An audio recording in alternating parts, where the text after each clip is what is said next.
Hello friends, special food with आरतीमध्ये तुमचं मनापासून स्वागत. तर आज आपण बघणार आहोत मस्त सोप्या पद्धतीने बाजारात मिळते तशी कुरकुरीत तांदळाची बटर चकली बघणार आहोत.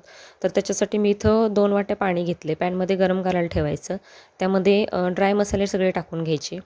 धने जिरे पावडर म्हणजे अर्धा चमचा धने जिरे पावडर टाकायची.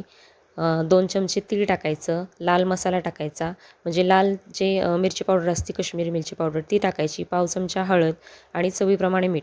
आता याच्याऐवजी तुम्ही बाजारात रेडीमेड चकली मसाला मिळतो तो जरी टाकला तरी चालतो. 2 चमचे बटर टाकून घ्यायचे. पाण्याला उकळी आल्यानंतर त्यामध्ये 2 वाटी तांदळाची पिठी टाकायची. म्हणजे याचं प्रमाण कसं आहे, 2 वाटी तांदळाची पिठी असेल तर 2 वाटी पाणी टाकायचे. वाटी कुठली तरी एक ठरवून ठेवा किंवा तुम्ही मेजरिंग कपने म्हणजे प्रमाण मोजलं तरी चालेल. आता बटर इथं मेल्ट झालेलं आहे छान आणि पाण्याला पण उकळी यायला म्हणजे थोडीशी सुरुवात झालेली आहे. पाण्याला उकळी आल्यानंतर आपण इथं पिठी टाकून घ्यायची आणि छान एकत्र हलवून घ्यायचं. पिठी टाकल्यानंतर गॅस बंद करून टाकायचा. गॅस बंद केल्यानंतर छान एकत्र ढवळून 5 ते 10 मिनटं याला झाकण मारून उकड छान म्हणजे वाफेवर शिजू देण्यासाठी ठेवून द्यायची. 5 ते 10 मिनटानंतर याला म्हणजे पाण्याची एक्स्ट्रा गरज लागत नाही. अगदीच तुम्हाला जर वाटलं की पाणी म्हणजे खूपच ड्राय पीठ पडले तर थोडंसं पाण्यात हात घालून पीठ मळून घ्या. पाण्याची तशी सहसा गरज लागत नाही. तेवढ्याच पाण्यात आपली पिठी छान तयार होते. 10 मिनटं वाफ दिल्यानंतर ताटात उकड काढून घ्यायची आणि छान पीठ जसं मळतो आपण तसं हलक्या हाताने पीठ मळून घ्यायचं. ज्यावेळेस आपण उकड काढत होतो त्यावेळेस आपण याच्यामध्ये ड्राय मसाले सगळे टाकलेले आहेत. तर इथं फक्त ओवा हातावर थोडासा रगडून आपण याच्यामध्ये टाकून घ्यायचा. ओवा नंतर टाकल्यामुळे काय होतं, याची टेस्ट आणि म्हणजे त्याचा ओव्याचा फ्लेवर छान येतो. ओवा टाकताना हातावर नेहमी रगडून टाकायचा.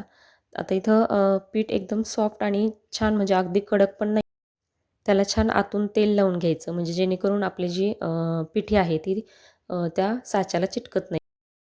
पीठ आता छान मळून झालेलं आहे. साच्यामध्ये टाकून याच्या छान चकल्या करून घ्यायच्या. चकली करताना काय करायचं, जी डिश आहे आपली त्या डिश उलटी करून त्याच्यावर चकल्या करायच्या आणि ती उलटी परत हातावर चकली घेऊन अलगद तेलामध्ये सोडायची.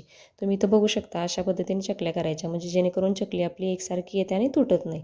आता चकली तळताना तेल कडकडीत गरम असावं म्हणजे जेणेकरून चकल्या एकदम सॉफ्ट पडत नाहीत, छान कुरकुरीत तळल्या जातात. आतपर्यंत जाळी येते त्याला.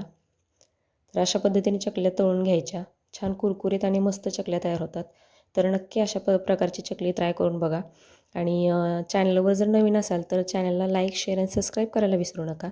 नक्की ट्राय करा रेसिपी आणि रेसिपी जर आवडलीच तर कमेंट करायला विसरू नका.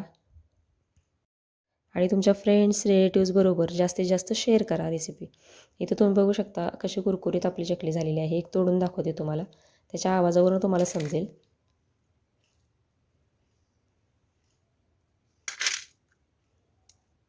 तर नक्की ट्राय करा आणि लाईक, शेअर आणि सबस्क्राईब.